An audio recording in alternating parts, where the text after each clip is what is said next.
Spot summons ನೀಡಿ ಹೇಳಿಕೆಗಳನ್ನು ದಾಖಲಿಸಲಾಗಿದೆ. ಯಾವುದೇ ನಿಯಮ ಉಲ್ಲಂಘನೆ ಆಗಿಲ್ಲ ಅಂತ ಹೇಳಿ ವಾದವನ್ನು ಮಂಡಿಸುತ್ತಿದ್ದಾರೆ. ಸ್ಪಾಟ್ ಸಮನ್ಸ್ ನೀಡಿ ಹೇಳಿಕೆಗಳನ್ನು ದಾಖಲಿಸಲಾಗಿದೆ. ಮಾರ್ಚ್ 3ರಂದು ಪ್ರಕ್ರಿಯೆ ಆರಂಭವಾಗಿ 4ರಂದು ಮುಗಿತು. ಹೀಗಾಗಿ 4ನೇ ತಾರೀಖಿನಂದು ಆಕೆಯ ಸಹಿಯನ್ನು ಪಡೆಯಲಾಗಿದೆ. ಡಿಆರ್ಐ ಪರ ವಕೀಲ ಮಧುರಾವ್ ಅವರ ವಾದ ಮಂಡನೆ ಇದು. ಆಕೆಯನ್ನ ವಶಕ್ಕೆ ಪಡೆದ ದಿನದಿಂದ ಹಿಡಿದು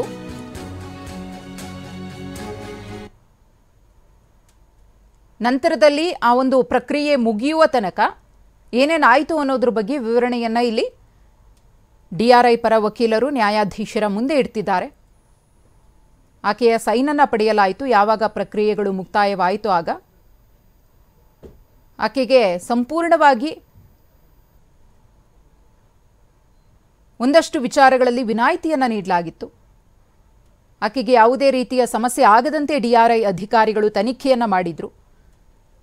ಇದೆಲ್ಲವೂ ಕೂಡ ರನ್ಯಾರಾವ್ ಆರೋಪಕ್ಕೆ ಸಂಬಂಧಪಟ್ಟಂತೆ ಒಂದಷ್ಟು ಸ್ಪಷ್ಟತೆ. ಅದರ ಜೊತೆಗೆ ಈ ಒಂದು ಅಕ್ರಮವಾಗಿ ಚಿನ್ನ ಸಾಗಾಟ ಇದೆಯಲ್ಲ, ಇದರ ಹಿಂದಿನ ಆಕೆಯ ಉದ್ದೇಶ ಏನಾಗಿತ್ತು ಅನ್ನೋದನ್ನು ಕೂಡ ಇಲ್ಲಿ ಸ್ಪಷ್ಟವಾಗಿ ವಕೀಲರು ಹೇಳ್ತಿದ್ದಾರೆ. ಆಕೆಗೆ ಉದ್ದೇಶ ಇತ್ತು ಅಕ್ರಮವಾಗಿ ಚಿನ್ನವನ್ನು ತರಬೇಕು ಅನ್ನೋದು. ಆಕೆಗೆ ಗೊತ್ತಿಲ್ಲದೆ ಆಗಿರೋದಲ್ಲ ಇದು. ಆಕೆ ಹೇಳ್ತಾ ಇರುವಂತೆ ತನ್ನನ್ನು ಬ್ಲ್ಯಾಕ್ ಮೇಲ್ ಮಾಡಿದ್ದಾರೆ, ಹೆದರಿಸಿದ್ದಾರೆ, ಇದ್ಯಾವುದೂ ಕೂಡ ಇಲ್ಲಿ ನಡೆಯೋದಿಲ್ಲ. ಉದ್ದೇಶಪೂರ್ವಕವಾಗಿಯೇ ಆಕೆ ಈ ಒಂದು ಕೆಲಸದಲ್ಲಿ ನಿರತಲಾಗಿದ್ಲು ಅನ್ನೋದು ಡಿಆರ್ಐ ಪರ ವಕೀಲರ ಪ್ರಬಲ ವಾದ. ಆಕೆ ಹೇಳ್ಕೊಂಡಿದ್ಲು ಬರೀ ಡೆಲಿವರಿ ಮಾತ್ರ ನನ್ನ ಕೆಲಸ ಅಂತ ಹೇಳಿ. ಅದು ಕಾಣಿಸ್ತಾ ಇಲ್ಲ ಇಲ್ಲಿ. ಈ ಹಿಂದೆಯೂ ಕೂಡ ಆಕೆ ಸಾಕಷ್ಟು ಬಾರಿ ದುಬೈಗೆ ಹೋಗಿ ಬಂದಿದ್ಲು. ಪ್ರೋಟೋಕಾಲ್ ಇತ್ತು. ಅದೇ ಡ್ರೆಸ್ಸನ್ನು ಹಾಕೊಂಡು ತುಂಬ ಸಲ ಟ್ರಾವೆಲ್ ಮಾಡಿದ್ಲು. ಯಾಕಂದರೆ ಪ್ರಭಾವಿಗಳ ಸಪೋರ್ಟ್ ಇದೆ ಅನ್ನೋ ಕಾರಣಕ್ಕೋಸ್ಕರನೋ ಅಥವಾ ತಮ್ಮ ತಂದೆಯವರು ಉನ್ನತ ಹುದ್ದೆಯಲ್ಲಿದ್ದಾರೆ, ಹೇಗೂ ಕೂಡ ನಾನು ಸುರಕ್ಷಿತ ಅನ್ನೋ ಕಾರಣಕ್ಕೋಸ್ಕರನೋ ಗೊತ್ತಿಲ್ಲ. ಇದೆಲ್ಲದರ ಬಗ್ಗೆಯೂ ಕೂಡ ಈಗಾಗಲೇ ಚರ್ಚೆಗಳು ನಡೆದಿದ್ದು ಒಂದಷ್ಟು ಸ್ಫೋಟಕ ಮಾಹಿತಿಗಳು ಕೂಡ ರಿವೀಲ್ ಆಗಿದೆ. ಈಕೆಯ ಹಿಂದೆ ಯಾರಿದ್ದಾರೆ ಅನ್ನೋದ್ರ ಬಗ್ಗೆ ಒಂದಷ್ಟು ತನಿಖೆಯೂ ಕೂಡ ಈಗ ಗಂಭೀರವಾಗಿ ನಡೀತಾ ಇದೆ. ಆ ಪೈಕಿ ತರುಣ್ ರಾಜ್ ಈಕೆಯ ಮಾಜಿ ಪ್ರಿಯಕರ ಅನ್ನೋದು ಉನ್ನತ ಮೂಲಗಳಿಂದ ಮಾಹಿತಿ ಸಿಕ್ಕಿದೆ. ಆತನನ್ನು ಕೂಡ ಅರೆಸ್ಟ್ ಮಾಡಿದ್ದಾರೆ. ಈತನು ಕೂಡ ದುಬೈನಲ್ಲಿ ಒಂದಷ್ಟು ವ್ಯವಹಾರದಲ್ಲಿ ತೊಡಕೊಂಡಿದ್ದ. ಗೋಲ್ಡ್ ಪರ್ಚೇಸ್ ಮಾಡೋದು, ಅದನ್ನು ತರೋದು, ಈಕೆಯ ಮುಖೇನವಾಗಿ ಒಂದಷ್ಟು ಕಾಂಟ್ಯಾಕ್ಟ್ ಬೆಳೆಸೋದು. ಇಬ್ಬರ ಫೋನ್ ನಂಬರ್ ಕೂಡ ಒಂದೇ ಆಗಿತ್ತು. ಲಾಸ್ಟ್ ಡಿಜಿಟ್ ದುಬೈನಲ್ಲಿ ಬಳಸ್ತಾ ಇದ್ದಂತಹ ಫೋನ್ ನಂಬರ್. ಇದೆಲ್ಲವೂ ಕೂಡ ಡಿಆರ್ಐ ಅಧಿಕಾರಿಗಳ ತನಿಖೆಯ ಸಂದರ್ಭದಲ್ಲಿ ಬೆಳಕಿಗೆ ಬಂದಿರುವಂತಹ ಒಂದಷ್ಟು ಸತ್ಯಾಂಶಗಳು. ಇನ್ನು ರನ್ಯಾರಾವ್ ಈ ಬಿಸ್ನೆಸ್ ಇರಬಹುದು ಅಥವಾ ದುಬೈಗೆ ಹೋಗಿ ಬರೋದಿರಬಹುದು, ವಿದೇಶಿ ಪ್ರಯಾಣ ಇರಬಹುದು, ಎಲ್ಲವೂ ಕೂಡ ಸಲೀಸಾಗಿ ನಡೀತಾ ಇತ್ತು. ಇದೆಲ್ಲದ್ರ ಬಗ್ಗೆ ತಮ್ಗೆ ಗೊತ್ತಿಲ್ಲ ಅಂತ ಆಕೆಯ ಪತಿಯೂ ಕೂಡ ಹೇಳಿದ್ರು. ಇನ್ನು ಪೊಲೀಸ್ ಪ್ರೋಟೋಕಾಲ್ ಸರ್ವಿಸ್ ಸಹಾಯದಿಂದಲೇ ಸ್ಮಗ್ಲಿಂಗ್, ಈಗಷ್ಟೇ ಹೇಳ್ತಾ ಇದ್ವಿ ಹೇಗೆ ಆಕೆಗೆ ಪ್ರೋಟೋಕಾಲ್ ಸಿಕ್ತಿತ್ತು ಅಂತ. ಪೊಲೀಸ್ ಅಧಿಕಾರಿಗಳ ಕುಟುಂಬಕ್ಕೆ ಸಹಾಯ ಮಾಡಲು ಪ್ರೋಟೋಕಾಲ್ ಸರ್ವಿಸ್ ವಿರುದ್ಧ ಡಿಆರ್ಐ ನೇರವಾದ ಆರೋಪ. ಪೊಲೀಸ್ ಪ್ರೋಟೋಕಾಲ್ ಸರ್ವಿಸ್ ಸಹಾಯದಿಂದಲೇ ಈ ಸ್ಮಗ್ಲಿಂಗ್ ನಡೀತಾ ಇತ್ತು. ಪೊಲೀಸ್ ಅಧಿಕಾರಿಗಳ ಕುಟುಂಬಕ್ಕೆ ಸಹಾಯ ಮಾಡಲು ಹೇಳಿದ್ರು.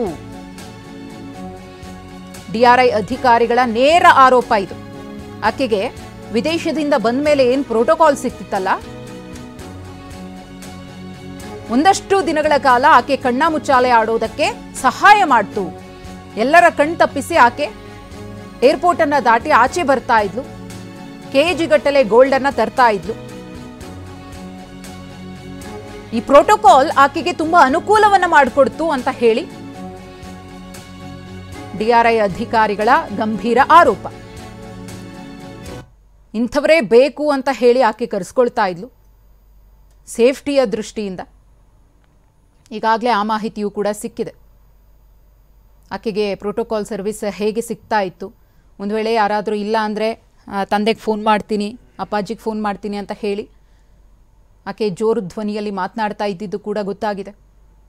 ಈ ಪ್ರೋಟೋಕಾಲ್ ಇದೆಯಲ್ಲ, ಇದು ಬಹಳ ಅನುಕೂಲ ಮಾಡಿಕೊಟ್ಟಿದೆ. ಆಕೆ ಸಾಕಷ್ಟು ಬಾರಿ ಇದೇ ರೀತಿಯಾಗಿ ದುಬೈಗೆ ಹೋಗಿ ಅಲ್ಲಿಂದ ಚಿನ್ನವನ್ನು ತರೋದಕ್ಕೆ ಅಥವಾ ಡೆಲಿವರಿ ಮಾಡೋದಕ್ಕೆ, ಒಂದಷ್ಟು ವ್ಯವಹಾರಗಳಲ್ಲಿ ತೊಡಗಿಸಿಕೊಳ್ಳೋದಕ್ಕೆ ಆಕೆಗೆ ಪ್ರಬಲ ಅಸ್ತ್ರವಾಗಿತ್ತು ಇದು. ತನ್ನನ್ನು ಯಾರೂ ಮುಟ್ಟೋದಿಲ್ಲ ಅಂತ ಹೇಳಿ ಆಕೆ ತುಂಬಾ ಸ್ಟ್ರಾಂಗ್ ಆಗಿ ಈ ಬಿಸ್ನೆಸ್ನಲ್ಲಿ ತೊಡಗಿಸಿಕೊಂಡಿದ್ಲು ಅನ್ನೋದು ಡಿಆರ್ಐ ಅಧಿಕಾರಿಗಳ ಗಂಭೀರ ಆರೋಪ. ಪೊಲೀಸ್ ಅಧಿಕಾರಿಗಳ ಕುಟುಂಬಕ್ಕೆ ಸಹಾಯ ಮಾಡಲು ಹೇಳಿದ್ರು. ಹಾಗೆ ಇಲ್ಲಿ ಒಂದಷ್ಟು ಪ್ರಭಾವ ಬೀರುವಂತಹ ವ್ಯಕ್ತಿಗಳು ಅಥವಾ ರಾಜಕಾರಣಿಗಳ ಕೈವಾಡ ಕೂಡ ಇದೆ ಅನ್ನೋ ಮಾಹಿತಿ ಇದೆ. ಆದರೆ ಯಾರು ಏನು ಅನ್ನೋದ್ರ ಬಗ್ಗೆ ಇನ್ನೂ ಕೂಡ ಗೊತ್ತಾಗಿಲ್ಲ. ಆ ವ್ಯಕ್ತಿಗಳ ಮುಖೇನವಾಗಿ ಸಂದೇಶ ಹೋಗಿ ಈಕೆಗೆ ಪ್ರೋಟೋಕಾಲ್ ಸಿಗ್ತಾ ಇತ್ತಾ? ಆಕೆಯ ತಂದೆ ಕೂಡ ಹೇಳಿದ್ರು, ಅದಕ್ಕೂ ನಮಗೂ ಸಂಬಂಧ ಇಲ್ಲ, ಏನು ತನಿಖೆ ಬೇಕಿದ್ರು ನಾವು ಮಾಡಲಿ, ಎದುರಿಸೋದಕ್ಕೆ ರೆಡಿ ಇದ್ದೀವಿ, ನಾನೊಬ್ಬ ಪ್ರಾಮಾಣಿಕ ಮತ್ತು ದಕ್ಷ ಅಧಿಕಾರಿಯಾಗಿದ್ದೀನಿ ಅಂತ ಅವರು ಸ್ಪಷ್ಟನೆಯನ್ನು ಕೊಟ್ಟರು. ಆದರೆ ಪ್ರತಿ ಬಾರಿಯೂ ಕೂಡ ಈಕೆ ಹೋಗಿ ಬಂದಾಗ ಈಕೆಗೆ ಪ್ರೋಟೋಕಾಲ್ ಸಿಕ್ತಿತ್ತಲ್ಲ, ಇದು ಯಾರ ಸೂಚನೆಯ ಮೇರೆಗೆ? ಅಷ್ಟು ಹೈ ಸೆಕ್ಯೂರಿಟಿಯಲ್ಲಿ ಆಕೆ ಹೊರ ಬರ್ತಾ ಇದ್ಲಲ್ಲ, ಹೇಗೆ? ಇದು ಸದ್ಯಕ್ಕೆ ಎದ್ದಿರುವಂತಹ ಪ್ರಶ್ನೆ. ಇದರ ಆಳ ಅಗಲವನ್ನ ಕೆದಕುವಂತಹ ಕೆಲಸವನ್ನ DRI ಅಧಿಕಾರಿಗಳು ಕೂಡ ಮಾಡ್ತಿದ್ದಾರೆ. ಅದೇ ವಿಚಾರವನ್ನ ಇವತ್ತು ಕೋರ್ಟ್ನಲ್ಲೂ ಕೂಡ ಪ್ರಸ್ತಾಪ ಮಾಡಲಾಗಿದೆ. ಸ್ಟೇಟ್ ಪೊಲೀಸ್ ಪ್ರೋಟೋಕಾಲ್ ಆಫೀಸರ್ಗೂ ಸಮನ್ಸ್. ಇದು DRI ವಕೀಲರ ಪ್ರಬಲವಾದದ ಒಂದಷ್ಟು ಮಾಹಿತಿ. ಆ ಅಧಿಕಾರಿಯ ಹೇಳಿಕೆಯನ್ನು ಕೂಡ ದಾಖಲು ಮಾಡಿಕೊಳ್ಳಲಾಗಿದೆ. ಅವರಿಗೆ ಸಮನ್ಸನ್ನು ಕೊಟ್ಟಿದ್ವಿ, ಅವರು ಈ ಪ್ರಕರಣದ ಬಗ್ಗೆ ಒಂದಷ್ಟು ಸ್ಟೇಟ್ಮೆಂಟ್ಸನ್ನು ಕೊಟ್ಟಿದ್ದಾರೆ, ಅದನ್ನು ನಾವು ರಿಜಿಸ್ಟರ್ ಮಾಡ್ಕೊಂಡಿದ್ದೀವಿ. ಪೊಲೀಸ್ ಅಧಿಕಾರಿಗಳ ಕುಟುಂಬಕ್ಕೆ ಸಹಾಯ ಮಾಡೋದಕ್ಕೆ ಹೇಳಿದ್ರು. ಹಾಗಿದ್ರೆ ಯಾರು ಹೇಳಿದ್ದು? ಆ ವಿಚಾರ ಇನ್ನೂ ಕೂಡ ಹೊರಬರಬೇಕಿದೆ. ಪ್ರೋಟೋಕಾಲ್ ಸರ್ವಿಸ್ ಸಹಾಯದಿಂದಲೇ ಈಕೆ ಇಷ್ಟೆಲ್ಲ ದೊಡ್ಡ ಮಟ್ಟದಲ್ಲಿ ಗೋಲ್ಡ್ ಸ್ಮಗ್ಲಿಂಗ್ನಲ್ಲಿ ಭಾಗಿಯಾಗಿದ್ದು, ಕೋಟ್ಯಾಂತರ ರೂಪಾಯಿಯನ್ನ ತನ್ನ ತೆಕ್ಕೆಗೆ ಹಾಕೊಳ್ತಾ ಇದ್ದಿದ್ದು. ಅಲ್ಲಿ ಏರ್ಪೋರ್ಟ್ನಲ್ಲೂ ಕೂಡ ಗೋಲ್ಡ್ ಸಿಕ್ತು, ಆಕೆಯ ಮನೆಯಲ್ಲೂ ಕೂಡ ಗೋಲ್ಡ್ ಇತ್ತು ಅನ್ನೋ ಮಾಹಿತಿ ಇದೆ. ಬರೀ DRI ಅಧಿಕಾರಿಗಳು ಮಾತ್ರವಲ್ಲ, CBI ಅಧಿಕಾರಿಗಳು ಕೂಡ ಪ್ರಕರಣದ ತನಿಖೆಯನ್ನು ಮಾಡ್ತಿದ್ದಾರೆ. ಆಕೆಯ ನಿವಾಸದಲ್ಲೂ ಕೂಡ ಮೊನ್ನೆ ಪರಿಶೀಲನೆಯನ್ನು ಮಾಡಿದ್ರು CBI ಅಧಿಕಾರಿಗಳು. ಆಕೆಯ ಪತಿ ಕೂಡ ಇದಕ್ಕೂ ನನಗೂ ಸಂಬಂಧ ಇಲ್ಲ ಅಂತ ಹೇಳಿ ಮುಂಜಾಗ್ರತೆಯಾಗಿ ಬಂಧನದ ಭೀತಿಯ ಹಿನ್ನೆಲೆಯಲ್ಲಿ ನಿರೀಕ್ಷಣಾ ಜಾಮೀನಿಗೆ ಅರ್ಜಿಯನ್ನು ಸಲ್ಲಿಸಿ ಅವರು ಪಾರಾಗಿದ್ದಾರೆ. ನನಗೆ ಆಕೆಯ ವಿಚಾರ ಏನೂ ಗೊತ್ತಿಲ್ಲ, ಈ ವ್ಯವಹಾರದ ಬಗ್ಗೆನೇ ನನ್ನ ಗಮನಕ್ಕೆ ಬಂದಿಲ್ಲ. ಆಕೆ ಈ ರೀತಿ ಪದೇ ಪದೇ ವಿದೇಶಕ್ಕೆ ಹೋಗಿ ಬರ್ತಾ ಇದ್ದಿದ್ದರಿಂದ ನಮ್ಮ ನಡುವೆ ಜಗಳ ಆಗ್ತಾ ಇತ್ತು, ಇದು ಡಿವೋರ್ಸ್ ಹಂತಕ್ಕೂ ಕೂಡ ಬಂದಿತ್ತು ಅನ್ನೋ ಮಾಹಿತಿ ಇದೆ.